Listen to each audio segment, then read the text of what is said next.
Straight all day. You're now tuned into the show where you learn the discipline to show up day after day, to do the work, the confidence to put yourself out there boldly and authentically, and the mental toughness to continue showing up, doing the work, putting yourself out there even when the success you've expected to achieve has yet to be achieved. And on top of all this, you get a huge dose of personal initiative. That is the go-getter energy that moves any one of us, including yourself, to go and make things happen instead of waiting for things to happen. And then we put all this together into a series of frameworks, approaches, insights, strategies, and techniques, all underneath the umbrella of one unifying philosophy that is called Work on Your Game. My name is Baldwin, also known as Dre All Day, and welcome to the show. And today's topic, we're going to go over 4 steps to removing and eliminating incompetency in your environments, in your ecosystem, in your life personally, and in any organization in which you have some influence, of which you are a part. Before we get to that, first of all, my daily motivation text. Yes, I send a free text message every morning to everyone who's in my text community. If you didn't know about this, I don't know how. The only logical explanation for you not knowing about this is that if this is your first time listening to the show. So I will allow that. So let's fix it. Text me at my number right now. So you get this text every morning. My number is 305-384-6894. Send a text to that number. You know how this works.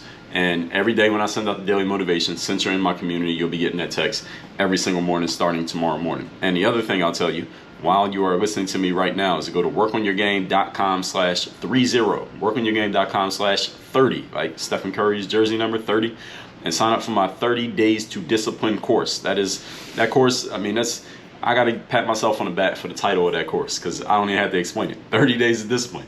You want to step up your focus. You want to get better at finishing everything you start. You want to stop leaving things half done and undone and actually have follow through in your life and more consistency for long-term things, not just a short-term, but long-term. Get into my 30 Days of Discipline course. Can a guy who has put out 2,000 consecutive episodes of a show every single day by himself, can he teach you how to be disciplined in 30 days? I think I can. If I may say so myself, I think I'm capable of that. So go to workonyourgame.com/30 and get started on my 30 Days of Discipline course. And I'll make sure that I will put that link down below. But I just told it to you, workonyourgame.com/30. Now get into the topic, 4 steps to removing incompetency. First of all, let's get a definition of this word incompetency.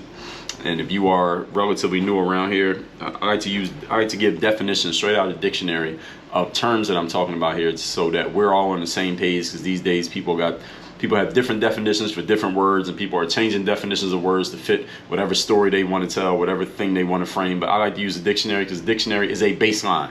It's a baseline that everyone has to agree to, or at least we used to have to agree to, and hopefully we still got some sane people who will agree to a baseline. So the baseline is a dictionary over here at Work on Your Game, and here's the definition: not having or showing necessary skills to do something successfully. So if you see that there is someone or something that does not have or show the necessary skills to do something successfully, you need to remove it. You need to do something about it. Don't just leave it there and let the incompetency fester in your environment, because who's that helping? It's not helping you.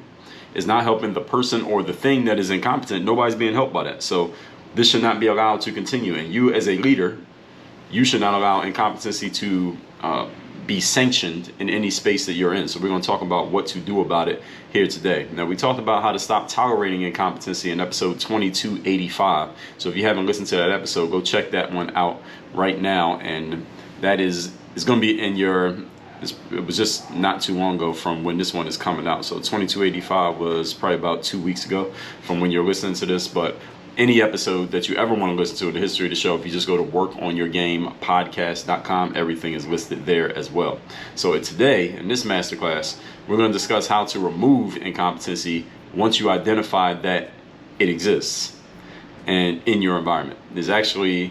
This is going to be basically a breakout of one of the points that I made in episode 2285. So I'm going to take everything I said in one of those points. I'm going to expand on it here today. Point number 1.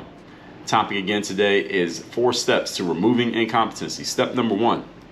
You want to remove incompetency. First of all, we have to be able to identify it. So how do we identify it? Is you must set standards.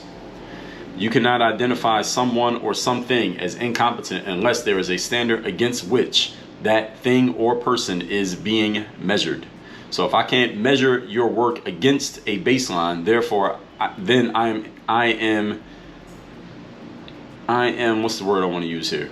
I can't call you incompetent unless I have a baseline to measure you against. So if I sit down with you, if we're working together and I'm doing a peer review or an employee review, and I'm sitting down with you and saying, hey, employee, hey, peer, your work is incompetent. You are not measuring up to the standard.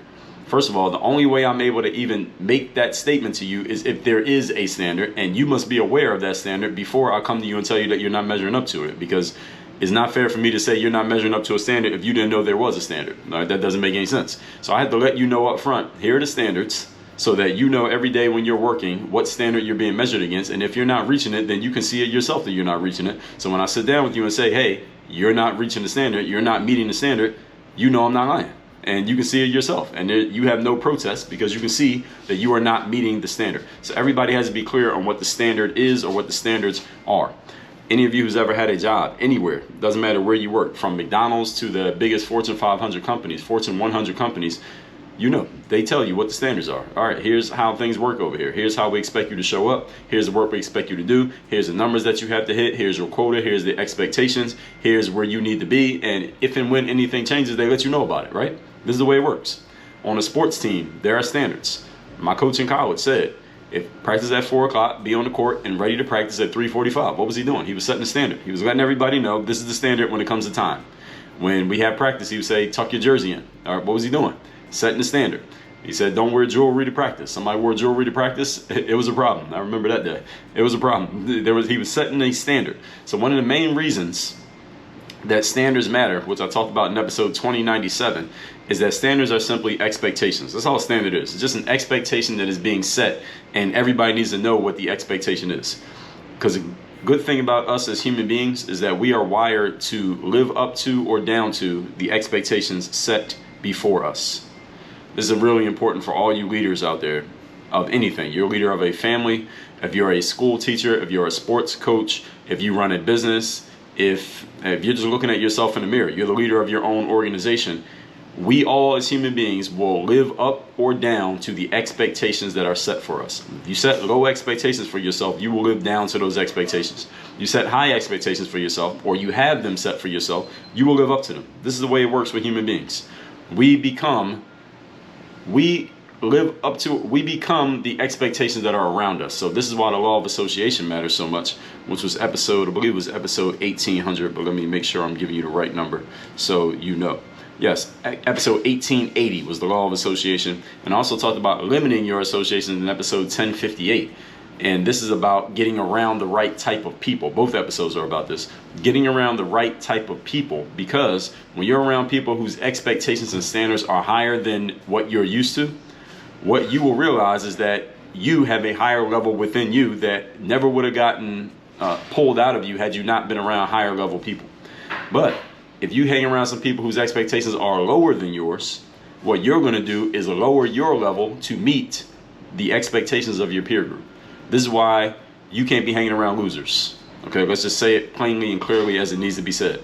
If you're hanging around a bunch of losers, you will become the next loser in that group. Why? Because their expectations will pull you down to their level. And let's be clear here, folks. Some of the losers that you need to stop hanging around are people who are blood relatives of yours. It might be your own parents, it might be your kids, it might be your brother or sister, it might be one of your cousins, it might be somebody who you know, like, trust, and love, and you can still know, like, trust, love, and even respect them, but you can't hang around them because their expectations are going to pull you down. You got to get around the right type of people. You got to get around the people who are playing the game at a level that you wish to be at, so that you are compelled to raise your game to their level. This is why you join mastermind programs. This is why you get into accountability programs. This is why you go to events. This is why you hire coaches. Why? Because when you do those things, you're getting around people who are playing the game at a level that is higher than a level that you're used to. So this is relative to everybody. You got to do this in order to keep stepping your game up. If you're not doing this, then you're going to stay at a neutral level. And listen, your neutral might be great, might be better than most people around you, but is it you reaching your full potential? And if you listen to a show called Work on Your Game, I'm assuming that you're interested in reaching your full potential. You're not okay with just being okay. This is one of the main reasons that standards still matter. They are simply expectations, and we all adjust our expectations to the environments that we are in. Put a highly successful person in an environment full of losers, their success level will go down because they're being influenced by the losers. Put a loser in an environment of high performing people and don't let them leave, they will raise their level. Why? Because they have no choice. As human beings, we're social creatures. We are wired to match the people who are around us. When human beings are held to high standards, they usually produce at high levels relative to their abilities and potential. So when I say a high standard, that means relative to what you're used to. When human beings are not held to standards, or they're held to low standards relative to what you're used to, we underperform and we underachieve. Simple as that. If you don't want incompetency in your life, or in your environment, or in your organization, or in your family, here's what you got to do. Set standards. If you don't want incompetency in your life, set standards. When standards are raised, people's performances go up. When standards are lowered or removed, people's performances go down. So if you want to see any group of people or any human being perform at a lower level than where they are right now, all you had to do is lower their standards or completely remove the standards. I guarantee you their performance will go down over time. Number 2. Today's topic, once again, is 4 steps to removing incompetency. All right, so now we got the standards in place. Here's the second thing we got to do. You got to uphold and measure that everybody is actually meeting the standard. Just saying that you have standards, or writing them down, or putting them up on the wall, or sending out an email, or whatever it is you want to do with your standards, just because you have them does not mean people are going to strive to meet them. The only way people will meet standards is if they know there will be repercussions for not meeting the standard. People, human beings, we respond to repercussions. We respond to, I guess this is a form of negative reinforcement. All right, when you're a kid and your parents tell you to do something, if you know that not doing it means you're going to get your ass whooped, you will do the thing that your parents told you to do, even when you don't feel like doing it. True or not? Now, most of you probably, if you're listening to a show like this, you probably had something like that in your environment growing up. And some of you as parents, maybe you don't whip your kids' asses these days. It doesn't seem to be as popular as it used to be, but you still hold your kids to some level of, there's some level of repercussion for not doing what they're supposed to do, right? Because this is how people understand. People respond to negative reinforcement, but no matter your opinion of it, it's true. People respond to repercussions. Now, when you were growing up, does any of you remember you had a friend who was your age, whose parents did not hold them to standards the way that you were held to standards? The kind of parents who their parents might tell them, your friend, to do something, and if they didn't do it, their parents didn't really do anything. There was no blowback, there were no repercussions, there was no punishment for them not doing something. Any of you remember that? And if you're anything like me, you may remember seeing kids whose parents didn't hold them to standards like yours did. And then you're thinking to yourself, man, how fun would it be if I didn't have to do the chores or do the dishes or be home when the street lights came on, or all the stuff that your parents made you do. It would be much more fun to live like that kid lived. But then let's look what happened over the next 10, 20, 30 years with that kid friend of yours. Where'd they end up versus where you ended up? Interesting, right? See, this is why upholding and measuring standards matter so much.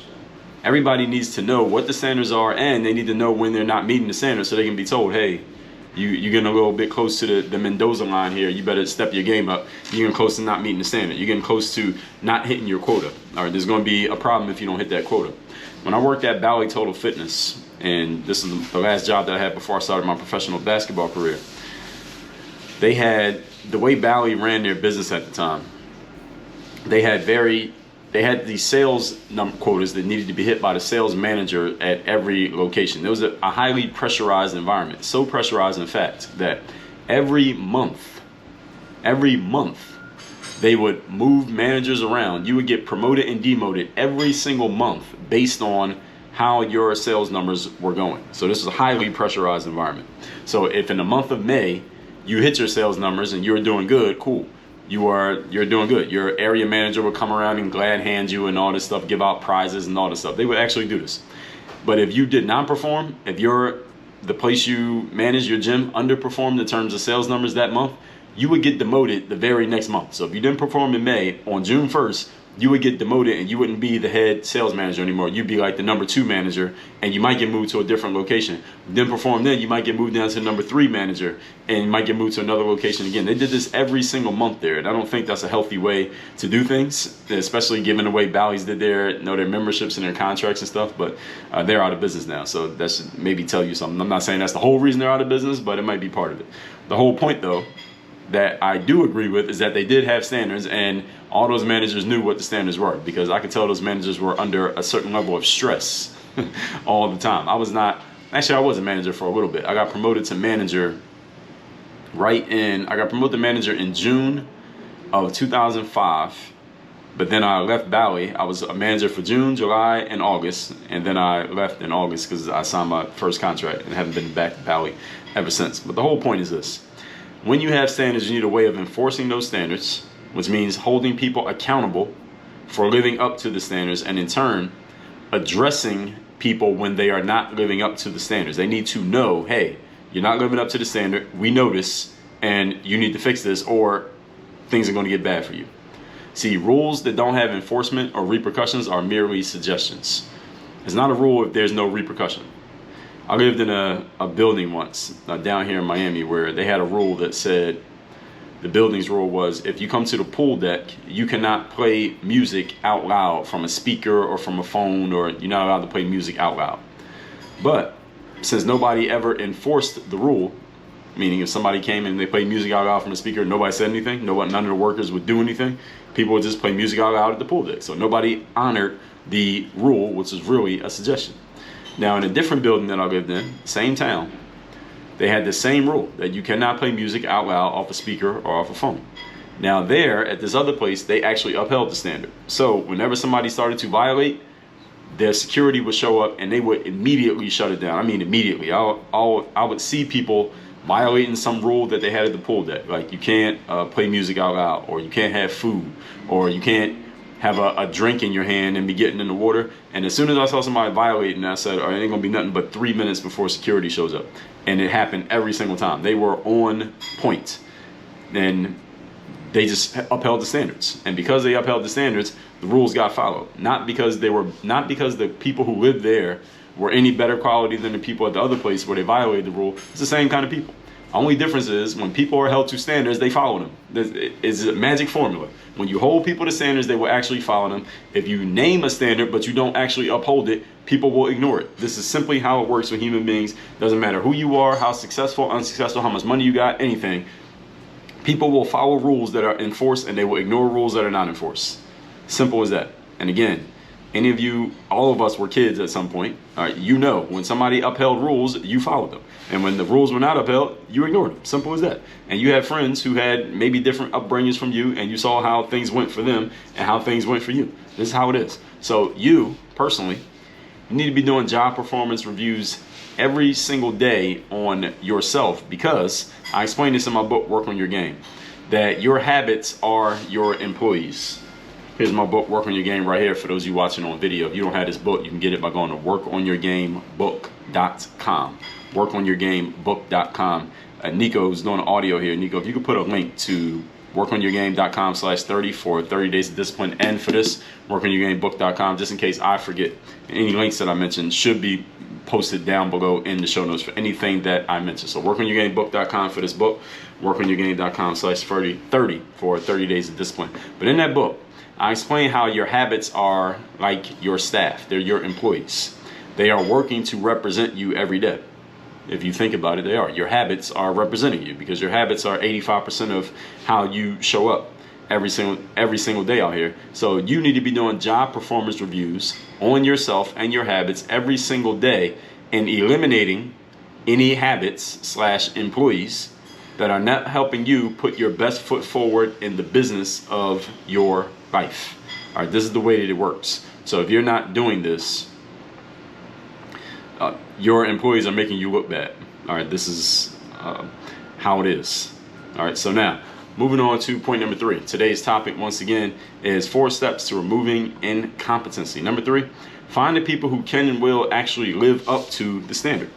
Understand that just because you have standards and you're holding people to standards does not mean everybody's going to live up to the standard. Some people simply are either not capable of, or they're unwilling to live up to a standard, and that's perfectly fine. All right, you don't have to browbeat them or cuss them out because they don't want to live up to the standard. Sometimes you just got to get rid of people. Sometimes you got to find better people. Has any of you ever had a habit that was bad for you and there was no rehabilitating that habit? You just needed to delete it and eliminate that habit? How many people listening to me right now can think of one habit you have that you need to just delete, eliminate, and never allow to come back? I think everyone listening to me is raising their hand. All of us have a habit that we probably need to get rid of.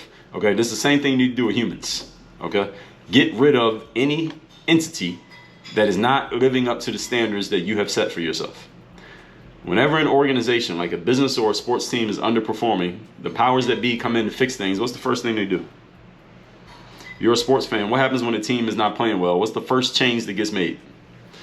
If you're a business person and a company is not doing well, what's the first thing that the shareholders do? They fire the person in charge.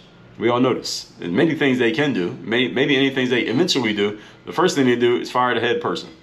That means the sports team, they fire the coach, even though it might not be the coach's fault. Maybe the players just suck, but they fire the coach, right? In the business, same thing. Maybe the employees suck, but they fire the CEO.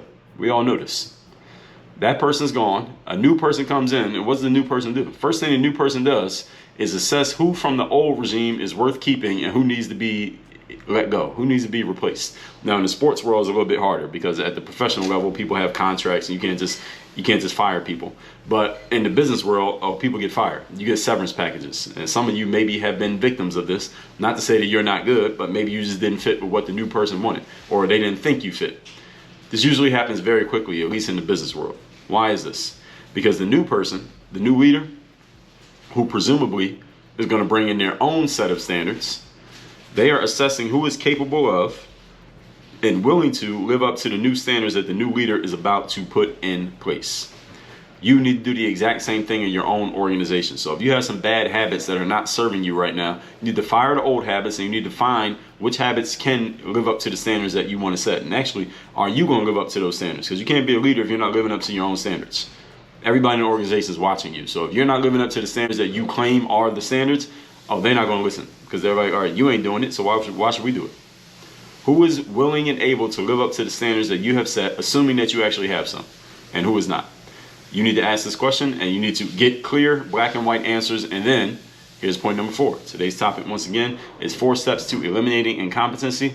Get rid of anyone or anything who does not or cannot live up to the standards that have been set.